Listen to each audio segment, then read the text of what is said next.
ndotori nechimwe chimudhara chiri panapa pachiri kuratidza kuti chiri kutondinzwa ende chakatonditarisa ndiri kutorekodha ndiripo ndiri pachiri chichakuudzai kuti ndepapi pacho location ndepapi utione kuti muchaita sei nekuti nemi wacho futi ya being followed satijairireni. Welcome to Greenlight International Trust Bring a Smile, our 12th anniversary Bring a Smile, which will be held in Binga on the 26th of April. We are holding a fundraising dinner to fund this Bring a Smile on the 29th of March in Batanai Gardens from 7 p.m. to 9 p.m. We have tickets that we are selling from the cost of $10, $20, $30 and $50. Please get in touch and attend this fundraising dinner through our contacts that are written down there. I thank you. Kulient TV. Atibati geze chopu chopu. Ndinotenda Kulient. Ndinotenda Kulient TV. Ndinotenda basa raunobata muning'ina. Basa raunotakura iri ibasa hombe. Basa rinototadza kutakurwa nevamwe vanhu vanozviti vane musoro kana kuti vane simba kana kuti vamwe vanotozviti hanzi takadzidza. Vamwe vachizviti tine mazita makuru. Basa raunoita Kulient ibasa rakanaka pamwe chete nevese vemaplatforms akasiyana siyana na DJ Wally, Mbire TV and the likes. Handigone kukupedzai mazita enyu asi ndinoda kutenda, ndinotanga ndambotenda mufana uyu Kulient nekuti ndiye wandinonyanya kufamba naye zvakanyanya. Ndinoti rambai makadaro mese muri kuposta maupdates mune moyo yakanaka chaizvo yekuti vana veZimbabwe vave nevoice pamhepo. Saka ndinokutendai mese muri kubroadcaster muchiposta zvese zvinenge zvataurwa. Tiri kuona zvese zvatiri kutaura nezviri kutaurwa nevanhu, hapana ari kugunun'una nekutsutsumwa, zvese muri kuzviisa pamhepo zvichinzwikwa. Vanopedzerana vachipedzerana, vanogadzirisana vachigadzirisana. Zvese izvozvo zvakanaka. Ndiri kunzwa kuti vamativela vanonzi vakunzi a security threat. Nhasi izvozvizvi maWar veterans akunzi security threats. And kana vachinge vataura, vachinge varaise voice, vachida kuedza kugadzirisa nyika ino iyi, nekuti ivo ndo vakatomboigadzirisa iri mumaoko asiriwo, mumaoko machena evarungu. Nhasi yaakunzi security threat. Zvachinja manje nekuti vaMnangagwa vakakosha chii? Makatotarisa vaMnangagwa pepe pavakatoti mapepe vachiri kukushandisa iwewe. Jane Van Muswere daumbokutaurira iwe, ndiwe mumwe munhu unoziva kuti ndinokuziva zvakanyanya iwe. Iwewe Jane Van Muswere, iwewe ndiwe mumwe mupolitician ari very dirty. Iwewe wazvinzwa? Usade hako kana kutombotaura zvinhu zvakawanda pamusoro pamativela. Iwewe Jane Van Muswere ndinokuziva chaizvo, handidi kutaura zvakawanda pamusoro pako. Iwewe changodhila newewe ndo pachazobuda nyaya dzako iwewe dzekutyisidzira vanhu. Unoziva kuti unotyisidzira vanhu herewo?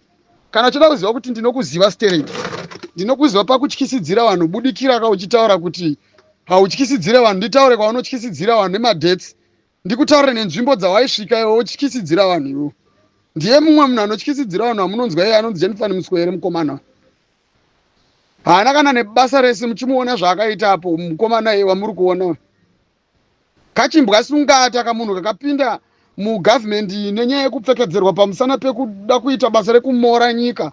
Kamunhu handinokaziva. Jane Van Muswere ndinokuziva iwe, ndokuziva kana kumba kwako iwewe Jane Van Muswere. Ndoda kuti nditokuudza, musafungidzire kuti munobva kudenga gentleman imi muchiya musikotaura zvinhu zvisina basa panapa pamusoro pevakuru panapa.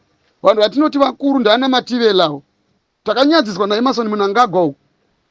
That person is a disgrace kwatiri isusu vana veZimbabwe. Akatiparira mhosva kubulawayo uku. Hatidi kana kutombonzwa nezvake Emerson Mnangagwa pamusoro pevanhu vekumatebheleland atida kana kutombonzwa zita rake richibudikira ipapo kana kuti munomuprotecta from vanhu vekumatebheleland, vanhu vakatadzirwa zvakanyanyisa, vanhu ava vachifira nyika vakatadzirwa zvimwe zvisingatomboitwi kubva munguva yehondo. Jennifer Muswere nyarara iwe, handina kana basa neuri kuzinzwa. Iwe ndiwe munhu asikatombotyise manje enda utyise. Zvaunofamba utyisidzira vanhu zvese zviya zvashamarika. Unotyisidzira vasingakuzive, wazvinzwa. Zvaifamba utyisidzira vanhu nezita raMnangagwa iwewe nezita reZANU-PF iwewe. Uchipinza vanhu fiye iwewe pese paunenge uchienda unounganidza vanhu kumarali. Chisiye wapa vanhu mabhodhoro twemadrink tuma 300 mils. Usafungidzira kuti ndakapusa iwewe, usafungidzira kuti handikuzive mudhara iwewe. Futi hausimbori mudhara uri mukomana futi. Handitozive pamwe takatoenza tikatovhunzana makondo kuzive iwe. Wazvinzwa? Usade kujairira vanhu shamwari iwewe zvako saJennifer Muswere unyarare, usarambe uchitumwa kana kuda kuedza kuda kufadza Mnangagwa uchida kuita zvinhu haumuzive Mnangagwa enda una ukama naye. Tokuziva iwewe Jennifer Muswere iwe. Hautomboda kana neukama naMnangagwa kana one. Linki yako yekuti uende pachigaro chauri icho MP ndinoiziva kubva payakatangira iwe. Iyo ndinokuziva nababa vako ndomaziva, unoziva here Jennifer Muswere? Zvinhu zvamuri kuita izvo muchitaura pamusoro pamudhara wangu agezi aizvo kaizvo, ndoda kutaurira ichokwadi. Ndinofa nemi ndikutaurira wakomana nemi. Musi unonzi vageza vafa ndo musi wamunofanirwa kuti uverenga countdown yangu yeupenyu hwangu inini kuti ndigume kutaura pana pasocial media, and I will tell you and notify you kuti inini neniwo futi I'm going to take myself, my life. Musatombotraya zvenyu kutombomira pana geza apapo naachiwenga apapo. Musatombotaura zvenyu zvisina kana nemusoro zvenyu, vanhu tichitokunzwai zvenyu imimi zvenyu panapa muchifungidzira kuti pamwe pane zvamunomisa. Hapana zvamunomisa gentlemen. Ndati ndikutaura ndati kuyambire fanika sewe Jennifer Muswere iwe. Iwe Mnangagwa iwe zvawakutanga kuita wakuda kuparira vanhu mhosva iwe kumatebheleland uku kwakaita mhosva iri suspended isati yatombopedzeswa, iri kunetsa kuti toisova sei isusu pakati pedu nehama dzedu dzekubulawayo dzekumatebheleland. Wakutanga futi kuda kusimudza zvinhu zvisina basa rifutseke. Mutikwanire varumimi. Ndokuziva iwe Jennifer Muswere. Sade kutombotijairire. Itai zvinhu zvamuda kuti mutiitire ipapapo muone kuti muchazvigona sei. Muri kuvatuma madhara enyu tiri kuwaona. Izvozvizvi panditori panapa unoziva here kutoti nditori nemwe munhu wandiri kutoziva panapa pakatogara pandiri panapa. Handi haupazivi kuti ndiri papi. Nditori nemunhu akatogara panditori panapa. Ari kuratidza kuti ane zvinhu zvaari kutoita. Ndinoda kuti muzvinzwe vana veZimbabwe. Zvekuda kuteerera kuti ndikutaurei kana kuti ndikuita sechimudhara. Handiti. Tikuziziva kuti makavatuma makavamwa, inini I'm not going to back down. Handidi kunyebera and I don't go without a fight. That's what I am. Handitwazvinzwa. Satijairire. Nditokupai warning izvozvizvi. 31 March ari kusvika and ari kusvika inini ndiri mupenyu as far as Comrade Chiwenga na mudhara vari vapenyu, ndinenge ndiri mupenyu ndichamacha ndichange ndiripo. Titori navo izvizvi ndogona kana kutokusenderai munhu akagara ari kutraya kuratidza kuti ane zvaari kuedza kuita nekundinyangira ini ndakatomira ende ndiri one. Hapana zvaunondiita. Hatisi tese handi hatina kufanana. Havazi vese vamunojairira muchingoita zvamunoda gentlemen. Indinozvimirira ende ndinomira. Ende pakaitika firimu wana weZimbabwe I will tell you kuti pane zviri kutoitika kana kuti pane zvatoitika.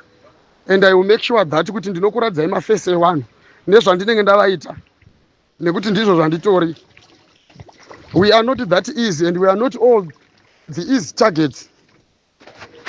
Ariko easy targets amunogona kuningirikina but matargets amuri kufungidzira imimi munotamba zvopera izvo. Zvotopera.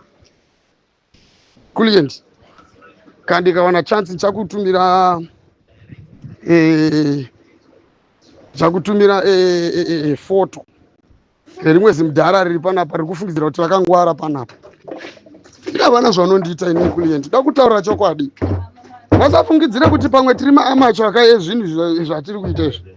Hatisi tese takadaro vakomana. Ndoda kuti timbokutaurirai chokwadi. Nyararai kuti zifanika sewe Jennifer Muswere zvako. Nyarara nenyaya yezvauri kuda kutaura izvizvi. Makatiparira hondo imimi, makatiparira mhosva imimi imwe isikatomboiti imimi. Kumatebheleland uku isati isina kana kutombopera, ikushayikwa kuti inosolviwa sei pakati pedu isusu nevanhu vekubulawayo kumatebheleland uku. Irori saskamu renyiro riraenda kunoita hubhinya neugororo neumhondi kumatebeleland uku. Nhasi pamusoro pazvo vakuda kutanga kutaura vamativela ngavabatwe vakazondwa vari muganho venyika. Get away, shut up man, nyara yapo. Zivai zvekuenda kunotraya kudhindisa mapasipoti ekuda kubuda munyika muchitiza mudhara wenyu apo. Zvamuri kuita izvi muchida kunyepedzera kuita kunge zvinonzi makangwara. Iwe Jennifer Muswere, iwe zvako iwewe zvauri kutaura izvozvo nyara kutaura navanhu nezvenyaya yevanhu vekumatebeleland uku zvavakutumwa izvo kaizvo zvichakumukira zvichakudzokera iwo. Ndotori nechimwe chimudhara chiri panapa pachiri kuratidza kuti chiri kutondinzwa ende chakatonditarisa ndiri kutorekodha ndiripo ndiri pachiri. Chichakuudzai kuti ndepapi pacho, location ndepapi, utione kuti muchaita sei, nekuti nemi wacho futi you are being followed. Sati jairireni.